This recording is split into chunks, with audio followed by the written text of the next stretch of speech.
الحمد لله وكفى وسلام على عباده الذين اصطفى أما بعد فقد قال الله تبارك وتعالى في القرآن المجيد والفرقان الحميد فأعوذ بالله من الشيطان الرجيم بسم الله الرحمن الرحيم إن تنصروا الله ينصركم ويثبت أقدامكم وقال الله في موضع آخر ولا تهنوا ولا تحزنوا وأنتم الأعلون إن كنتم مؤمنين صدق الله العظيم گلستہ کو جب خو کی ضرورت پڑے سب سے پہلے ہماری ہی گردن کٹی. اب ہم سے کہتے ہیں یہ اہل چمن، یہ چمن ہے ہمارا تمہارا نہیں. برادران اسلام، میں آپ حضرات کے سامنے ہندوستان کے مسلمانوں پر ہونے والی سیاسی ظلم و ستم اور دین اسلام کو جڑ سے ختم کرنے کی نہایت ہی گھناؤنی اور ناپاک سازش اور کوشش کے موضوع پر کچھ عرض کرنے آیا ہوں. امید ہے کہ آپ حضرات کو غور سماعت فرمائیں گے.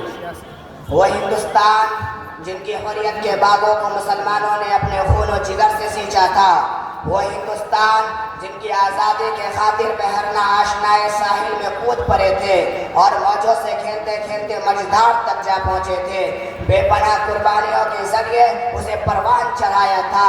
آج اسی ہندوستان کے اندر مسلمانوں کو طرح طرح کی اذیتیں اور تکلیفیں پہنچائی جا رہی ہے.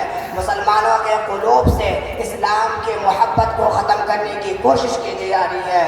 اس میں شک و شبہ نہیں کہ ہم پر مصائب کے پہاڑ ٹوٹ رہے ہیں. ہم مظلوم اور بے قصوروں کو ان فرقہ پرستوں نے ظلم و ستم کا نشانہ بنا لیا ہے. ہماری ماں و بہنوں کی عزت و آبرو لوٹی جا رہی ہے.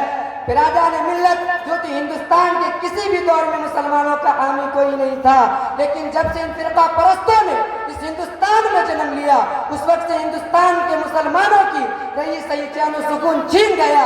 اس لیے کہ ان فرقہ پرستوں نے ہم وقت ہمارے مذہب اسلام کو مٹانے کے لیے نہ جانے کیسی کیسی رچنائیں رچی. کبھی غور تو کرے، بندے ماترم جیسی ناپاک چیزوں کو نافذ کرنے کا حکم ہوتا، جس کی وجہ سے ہماری نیندیں حرام ہو گئی تھی. آج میں یہ گیت بہت سارے اسکولوں میں جائی جاتی ہے، جس گیت میں سراسر کفر بھرا ہوا ہے، جس گیت کو ایک بار پڑھنے سے انسان خارج اسلام ہو جاتا ہے، جس گیت کو بھی ایک بار پڑھنے سے مسلمان نہیں رہتا.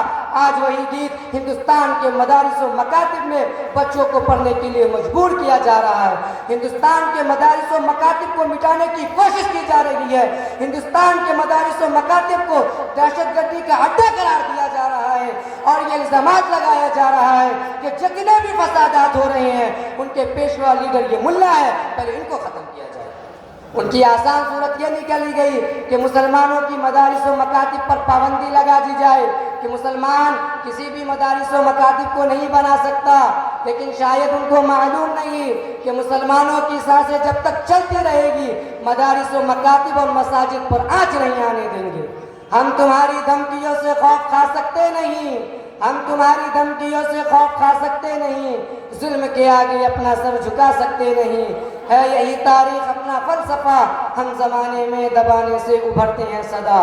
برادران ملت، وطن ہماری جان مانگے تو جان دیں گے، وطن ہمارا مال مانگے تو مال دیں گے، وطن ہماری اولاد مانگے تو اولاد دیں گے، وطن ہمارا تن من دھن مانگے تو سب کچھ دیں گے. لیکن یہ نہیں ہو سکتا کہ مسلمان نبی کی جاہ جلال دے. یہ نہیں ہو سکتا کہ مسلمان آخرت کو چھوڑ کر دنیا کو ترجیح دے. آپ حضرات کو وہ تاریخ یاد ہوگی جب انگریزوں کی ظلم ذاتی حد سے آگے بڑھ گئی تھی، جب انہوں نے اسلامی قلعوں کو مسمار کر اس پر تسلیسی عقیدے کی بنیاد رکھنا چاہا، تو سب سے پہلے شاہ عبدالعزیز صاحب علیہ رحمہ جنگ جہاد میں بے جھجک کود پڑے اور افضل الجہاد کلمۃ حق عند سلطان جار کے جذبہ پیکرا سے سرشار ہو کر ہندوستان کے دارالحرب ہونے کا فتویٰ دیا اور انگریزوں کے خلاف محاذ جنگ قائم کیے اور دل میں یہ تہیہ کیا کہ غلامی کے جنجیر کے ٹکڑے ٹکڑے کر ہی دم دیں گے، جس کے نتیجے میں مسلمانوں کو طرح طرح کی تکلیفیں اور مشکلاتوں کا سامنا کرنا پڑا. کن کن مراحل و دشوار گزار وادیوں اور گھاٹیوں سے گزرنا پڑا. وہ تاریخ کا ایک المناک باب ہے۔ شاعر کہتا ہے ٹل نہ سکتے تھے اگر جنگ میں اڑ جاتے تھے، ٹل نہ سکتے تھے اگر جنگ میں اڑ جاتے تھے، پاؤں شیروں کی میدان سے بھی اکھڑ جاتے تھے، مجھ سے شرکس ہوا کوئی تو بگڑ جاتے تھے، تیغ کیا چیز ہے ہم توپ سے لڑ جاتے تھے۔ برادران ملت، وہ ٹیپو سلطان ہی کی ذات تھی جس نے یہ کہہ کر کے گیدڑ کی 100 برس کی زندگی سے شیر کی ایک دن کی زندگی بہتر ہے، لوگوں کے رنگے مردہ میں آزادی کی برقی لہر دی تھی اور خود بھی انگریزوں کے خلاف برسر پیکار رہے، یہاں تک کہ میسور کی دھرتی پر خون کا آخری قطرہ بھی آزادی کے خاطر بہا کر شہید ہو گئے۔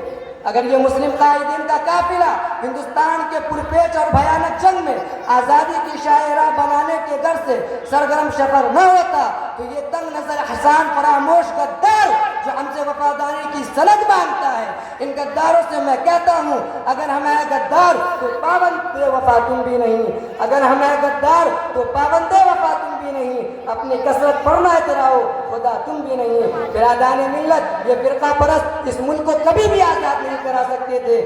آپ حضرات مجھے بتائیے کہ ہم نے جنگ آزادی اس لیے لڑی تھی کہ صاحب اقتدار ہو جائے؟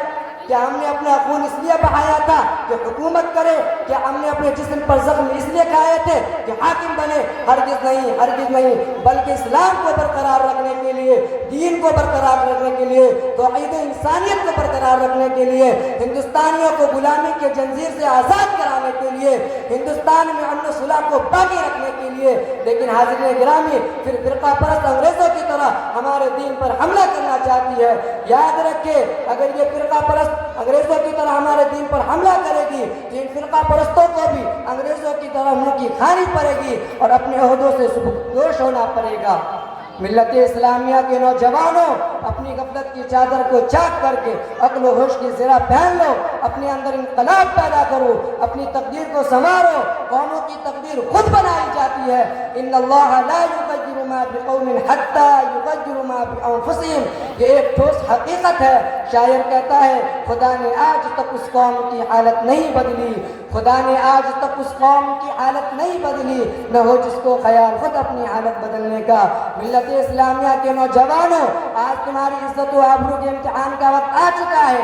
آج تاج محل کی پرشکوہ عمارت تم سے فریاد کر رہی ہے، آج لال قلعہ کی دیواریں تمہیں آواز دے رہی ہے، آج قطب مینار تمہارا مرثیہ پڑھ رہا ہے، بابری مسجد کی شہادت، دلخراش شہادت تمہاری خودداری کی تار رباب کو جھنجھوڑ رہی ہے، اور وہ ماں بہنیں جن کی عزت و آبرو کا پامال کیا جا رہا ہے وہ آواز دے رہی ہے۔ اے ملت اسلامیہ کے نوجوانوں، اے خالد بن ولید کے فرزندوں، اے محمد بن قاسم کے پیکاروں، اے صلاح الدین ایوبی کے ہمنشینوں، اے محمود غزنوی کے مقتدیوں، تم بیدار ہو جاؤ، اپنے اندر انقلاب پیدا کرو، اپنی تقدیر کو سنوارو، اس لیے دشمن اسلام نے تمہارے خلاف کمر کس لی ہے اور غیروں نے تمہیں ہندوستان سے ختم کرنے کی نہایت ہی سازش شروع کر دی ہے۔ اور مشرکین نے تمہارے خلاف خفیہ طور پر فوجیں تیار کر لیے ہیں، اب بھی بیدار نہ ہوئے، اپنے بچاؤ کا سامان مہیا نہ کیا تو یاد رکھے بوسنیا کے مسلمانوں کی طرح جلیل و خوار ہوگے، بوسنیا کے مسلمانوں کی طرح گاجر و مولی کی طرح کاٹے جاؤ گے، آپ لوگوں کا کوئی پرسان حال نہ ہوگا۔ برادران اسلام، جب بھی وقت آئے مرد مجاہد کی طرح یہ کہتے ہوئے جنگ جہاد میں کود پڑے کہ باطل سے ڈرنے والے اے آسمان نہیں ہم، باطل سے ڈرنے والے اے آسمان نہیں ہم، 100 بار کر چکا ہے تو امتحان ہمارا۔ اللہ رب العزت سے دعا کرے کہ اللہ رب العزت دین اسلام پر ہم تمام لوگوں کو تن بندن کی بازی لگانے والا بنائے، دین اسلام کی محبت کو ہمارے قلب و جگر کے اندر بیٹھائے، آمین۔ وما علینا الا البلاغ۔